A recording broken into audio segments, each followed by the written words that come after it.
기도드립니다. 아멘. 오늘 우리가 함께 볼 말씀은 열왕기하 16장 1절부터 9절까지입니다. 열왕기하 16장 1절부터 9절까지 말씀 우리 함께 교독하도록 하겠습니다. 르말랴의 아들 베가 제17년에 유다의 왕 요담의 아들 아하스가 왕이 되니 아하스가 왕이 될 때에 나이가 20세라.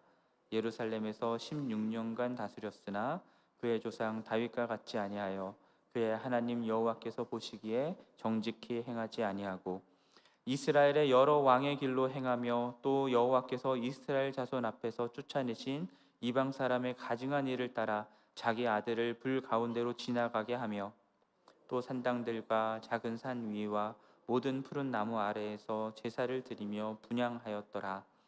이때에 아람의 왕 르신과 이스라엘의 왕 르말랴의 아들 베가가 예루살렘에 올라와서 싸우려 하여 아하스를 에워쌌으나 능히 이기지 못하니라. 당시에 아람의 왕 르신이 엘랏을 회복하여 아람에 돌리고 유다 사람을 엘랏에서 쫓아내었고 아람 사람이 엘랏에 이르러 거기에 거주하여 오늘까지 이르렀더라. 아하스가 아수르 왕 디글랏 빌레셀에게 사자를 보내 이르되 나는 왕의 신복이요 왕의 아들이라. 이제 아람 왕과 이스라엘 왕이 나를 치니 청하건대 올라와 그의 손에서 나를 구원하소서 하고 아하스가 성전의 왕궁 곳간에 있는 은금을 내다가 아수르 왕에게 예물로 보냈더니. 함께 읽겠습니다. 아수르 왕이 그 청을 듣고 곧 올라와서 다메섹을 쳐서 점령하여 그 백성을 사로잡아 기르로 옮기고 또 르신을 죽였더라. 아멘. 자, 오늘 본문부터 시작해서 16장 전체가 유다의 왕 아하스에 대한 이야기를 다루고 있습니다. 오늘 본문 1절과 2절 후반부까지를 보면은 르말랴의 아들 베가가 이스라엘을 다스린 지 17년 되는 때에 유다의 왕 요담의 아들 아하스가 20살 나이에 유다의 왕으로 즉위하는 것을 알게 됩니다. 그리고 16년간 왕으로 통치를 하게 되죠. 그런데 2절 후반부 말씀을 보면은 아하스에 대한 평가가 나옵니다. 그의 조상 다윗과 같지 아니하였다라고 말하고요. 그의 하나님 여호와께서 보시기에 정직히 행하지 아니하였다라고 말씀합니다. 하나님이 보시기에 옳지 않은 것들을 행하였다라는 것인데 그 구체적인 내용들이 3절과 4절에 언급되고 있습니다. 먼저 그는 그의 조상들이 아닌 이스라엘의 여러 왕들의 길로 행하였다라고 말씀하죠. 그의 증조 할아버지였던 아마샤도, 그의 할아버지였던 우시아도, 그의 아버지였던 요담도 모두 다 산당을 제거하지 않아서 그의 백성들이 여전히 산당에서 제사 드리고 분향하였지만 그래도 그들은 나름 여호와 하나님 보시기에 정직히 행하였다라고 평을 받은 왕들입니다. 하지만 아하스는 이 유다의 선왕들이 아닌 이스라엘 여러 왕들의 길로 행하였다라고 말씀하고 있습니다. 이스라엘 왕들의 길로 행하였다라고 하는 것은 결국은 우상 숭배를 하였다라는 것이죠. 어떤 우상 숭배를 하였냐면 역대하 28장 2절부터 4절까지를 참고해서 오늘 본문과 함께 보면은 이런 내용들이 나옵니다. 먼저는 바알의 우상들을 부어 만들었다라고 나오고요.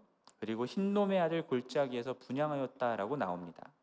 그리고 오늘 본문 3절에서 말하는 것처럼 가나안 땅을 정복할 때 쫓아내었던 그 가나안 거민들이 행했던 가증한 일을 이 아하스도 행했다라는 겁니다. 그 가증한 일이 무엇이냐면 자기 아들을 불 가운데로 지나게 하는 인신 제사를 드리는 것이었습니다.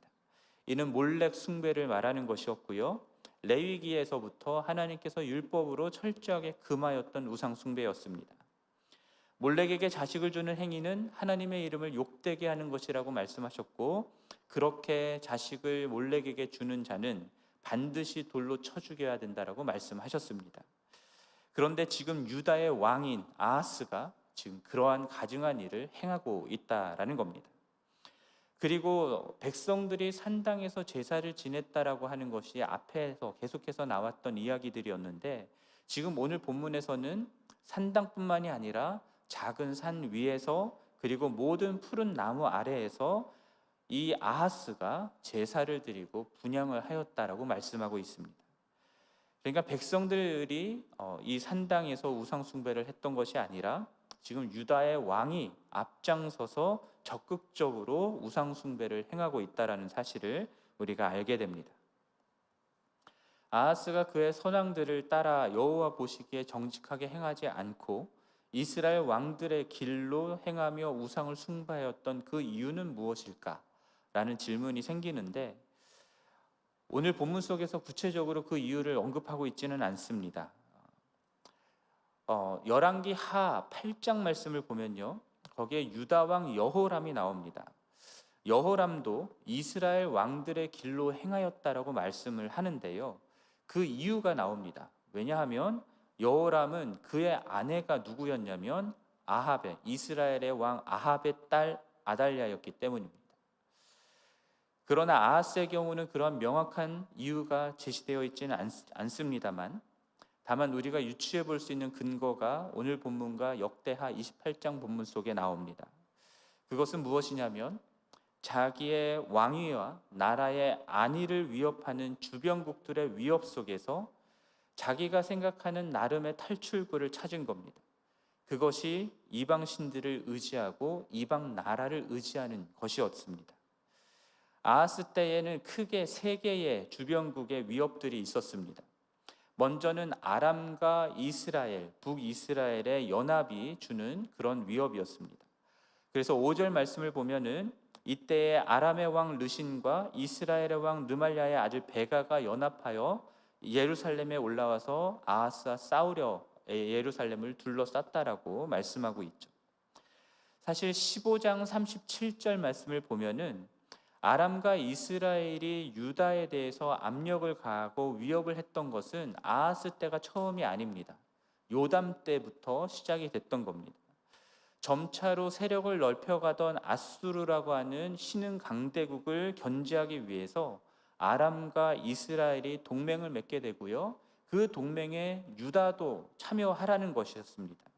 그렇게 해서 함께 아수르를 대항하자라고 했는데 아하스는 지금 그런 부담을 안고 왕위에 올라가 있는 것입니다.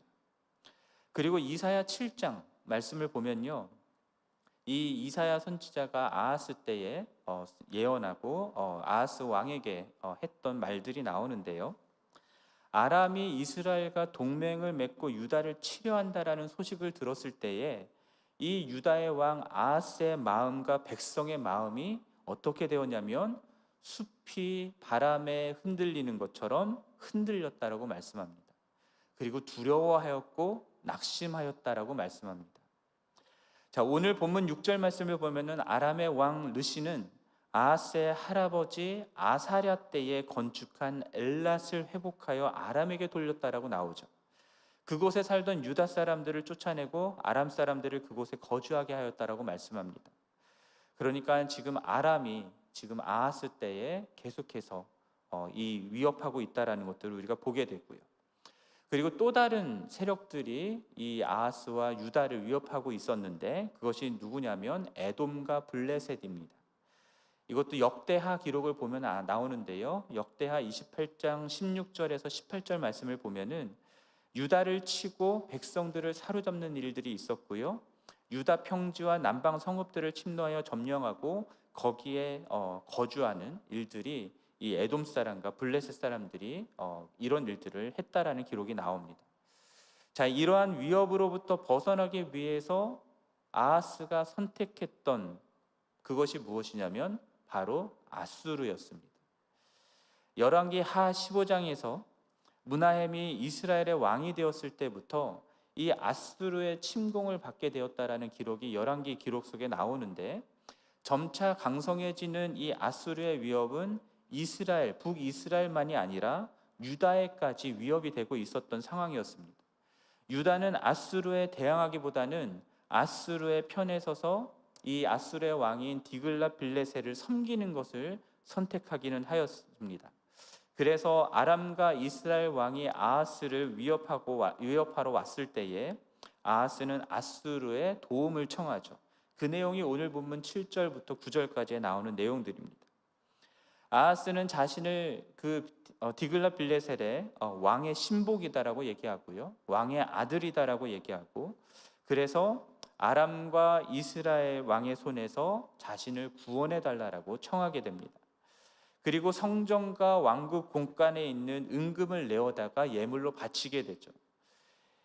이 도움의 요청을 듣고 아수르 왕이 그 청을 받아서 올라와서 다메섹을 치고 백성을 포로로 잡아가고 아람 왕 르신을 죽였다라고 하는 것이 오늘 9절 말씀에 나오는 내용입니다.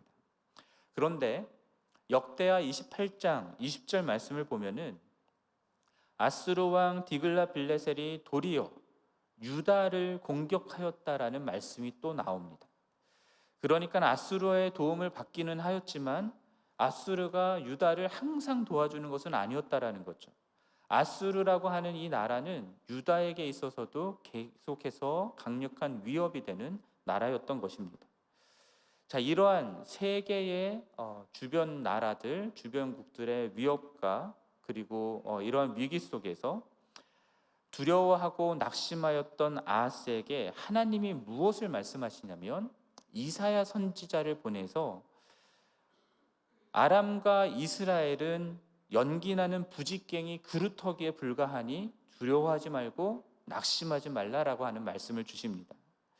또한 아수르를 통하여서 아람과 이스라엘, 나아가 유다까지 칠 것이다라는 내용을 말씀을 하세요. 그렇기 때문에 지금 아하스 왕은 누구를 의지해야 되느냐라고 이사야 선지자가 말을 하냐면 이 주변국들이 아니라 아수르가 아니라 하나님을 두려워하고 하나님을 의지해야 된다라는 것을 말하고 있습니다. 자, 이러한 일들이 있을 때에 어떤 사람들은 신접한 자와 마술사들에게 물어야 된다라고 말하는 그런 사람들이 있었다고 이사야 선지자가 얘기를 하는데요. 그런데 그게 아니라 누구에게 물어야 된다라고 말을 하냐면 하나님께 물어야 된다라고 얘기를 하는 겁니다. 그리고 마땅히 율법과 증거의 말씀을 따르며 순종해야 된다라는 것을 이사야 선지자가 이야기합니다. 그러니까 하나님은 이사야 선지자를 통하여서 아하스에게 지금 주변국들의 위협 속에서 너가 선택해야 되는 것은 아수르와 같은 나라가 아니라 그리고 그들이 섬기는 우상이 아니라 하나님을 선택해야 된다라는 것을 이야기하고 있는 겁니다.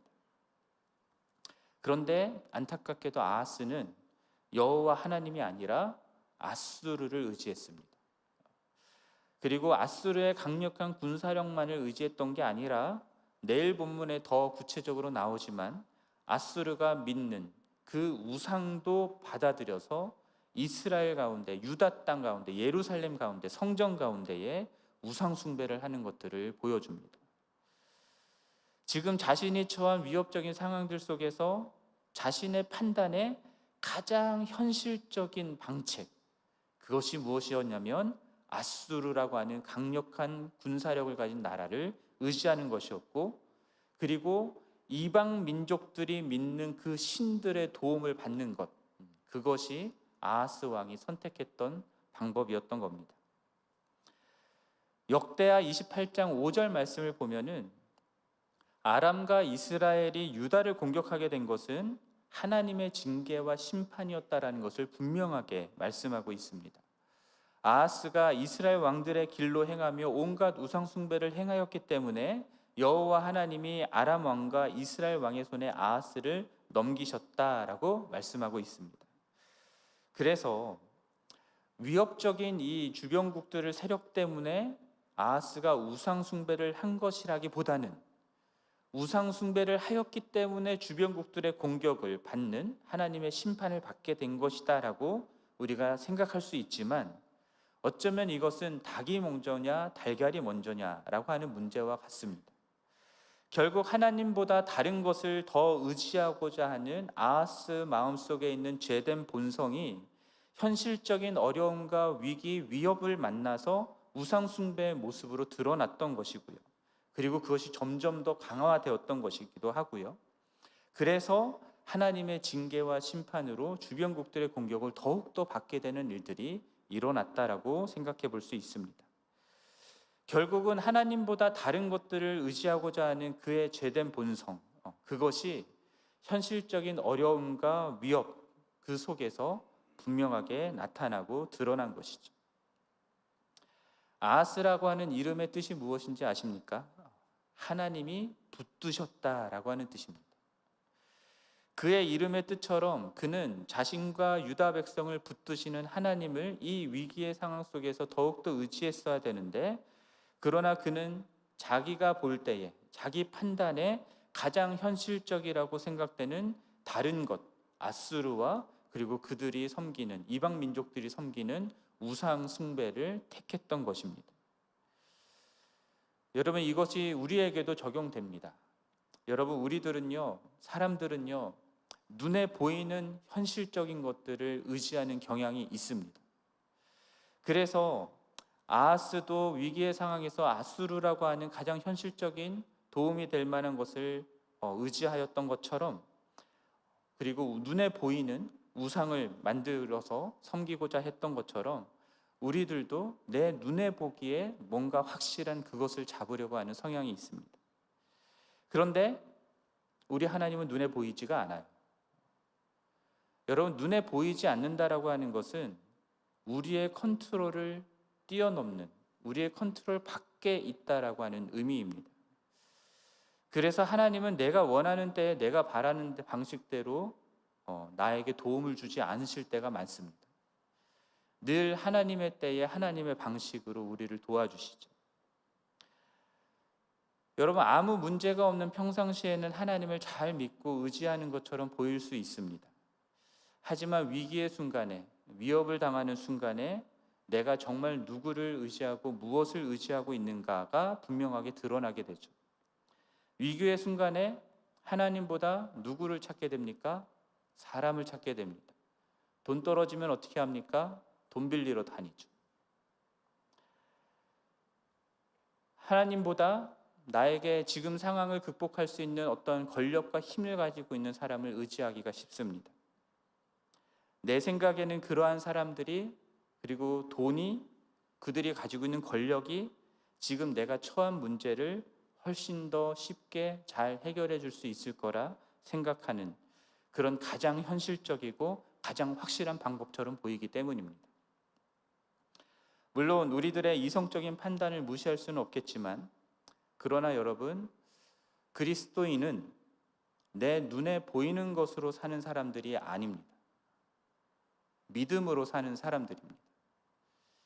믿음은 바라는 것들의 실상이고 보이지 않는 것들의 증거라고 말씀하셨습니다.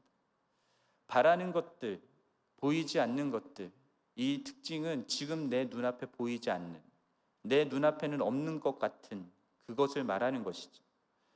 하지만 믿음으로 볼 때에 그것이 가장 확실한 것이다라는 것들을 고백하는 것이, 그것이 그리스도인들이 살아가는 삶의 방식이다라는 겁니다. 눈에 보이는 것만을 믿는 것, 내 눈에 보기에 확실한 것을 붙들고 살아가는 것은 신앙이 아닙니다. 어떤 면에서는 신앙이라고 하는 것은 누가 봐도 비현실적이고 가장 불확실해 보이는 것을 믿음으로 선택하고 의지하는 것일 수 있습니다.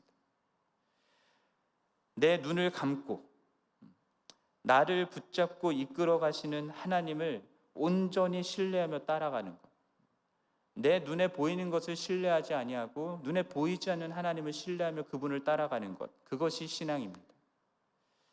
우리가 이 세상에서 맞닥뜨리게 되는 여러 가지 현실적인 문제들에 대해서 가장 비현실적이고 가장 불확실해 보이는 그 하나님을, 그리고 하나님의 약속의 말씀을 가장 확실한 나의 구원책으로 받아들이고 그것을 의지하며 살아가는 것이, 그것이 그리스도인들의 삶의 방식입니다. 그것이 신앙이고요. 그래서 플랜 B를 남겨두지 않는 것, 오로지 하나님만을 의지하는 것, 그것을 선택하는 것이 그리스도인의 삶의 방식이다라는 겁니다. 여러분, 그렇게 살면 정말 불안하고 정말 두려워집니다. 때로 죽을 것 같기도 하고요, 망할 것 같기도 합니다. 그 두려움과 불안이 없을 수는 없겠지만, 그것이, 그러한 두려움과 불안이 큰 만큼 우리가 하나님을 믿는다라고는 하는데 실상은 얼마나 하나님을 믿고 있지 않는지를 보여주는 겁니다. 그러나 두렵고 불안한 상황들 가운데에서 한 번, 두 번 하나님을 의지하는 것들을 통해서 하나님이 우리를 도와주시고 우리를 구원해 주신다라는 걸 경험하게 될 때 우리는 하나님이란 분을 경험하여 알게 되는 겁니다. 그렇게 하나님에 대해서 아는 게 아니라 하나님을 아는 지식이 우리의 삶 가운데 쌓여가면 갈수록 점점 더 내 눈에 보이는 현실적인 방법이 아니라 눈에 보이지 않는 하나님을 의지하는 삶을 살아갈 수 있게 되는 것입니다. 여러분, 하나님보다 더 의지하는 것, 우리를 불안하고 두렵게 만드는 것, 그것들이 결국은 우리가 섬기는 우상입니다. 그리고 우리로 우상 숭배로 이끄는 것들이다라는 사실을 여러분 기억하실 수 있었으면 좋겠습니다. 내 눈에 보이는 가장 현실적인 것을 의지하며 우상 숭배하였던 아하스처럼 되지 마시고 눈에 보이지 않는 가장 비현실적인 것처럼 보이는 그러나 가장 확실한 하나님을 붙드는 여러분 모두가 되기를 바랍니다. 하나님만이 가장 확실한 구원이심을 그렇게 우리의 믿음을 통하여서 이 세상의 많은 사람들에게 증명하고 나타내는 그런 우리 교회가 되기를, 우리 모두가 되기를 주님의 이름으로 간절히 축원합니다. 함께 기도하겠습니다. 하나님 아버지, 아하스 왕이 하나님 보시기에 정직하게 행하지 아니하고 오히려 우상을 숭배하며 하나님 앞에 범죄하였던 그 이유가 결국은 자기 눈에 보이는 가장 확실한 구원책을 찾아 의지하였기 때문인 것을 생각해 보았습니다. 하나님, 우리들의 삶 속에서도 여러 가지 어려움과 문제들을 경험하게 될 때, 위기의 상황이 닥치게 될 때에 주님, 결국 우리가 누구를 의지하고 무엇을 붙들고 있는지를 보게 됩니다. 하나님, 이 세상에서 내가 생각하는, 내가 바라보는 가장 확실한 그리고 현실적인 방법이 아니라 하나님을 붙드는 저희가 될 수 있게 도와주시고 그 하나님만을 의지하며 살아가는 저희가 될 수 있도록 도와주십시오. 그렇게 하나님을 붙들고 하나님만을 의지하는 저희들의 삶 가운데 하나님이 누구이시고 어떤 분이신지를 온전히 나타내시며 주님의 구원을 나타내 주시옵소서.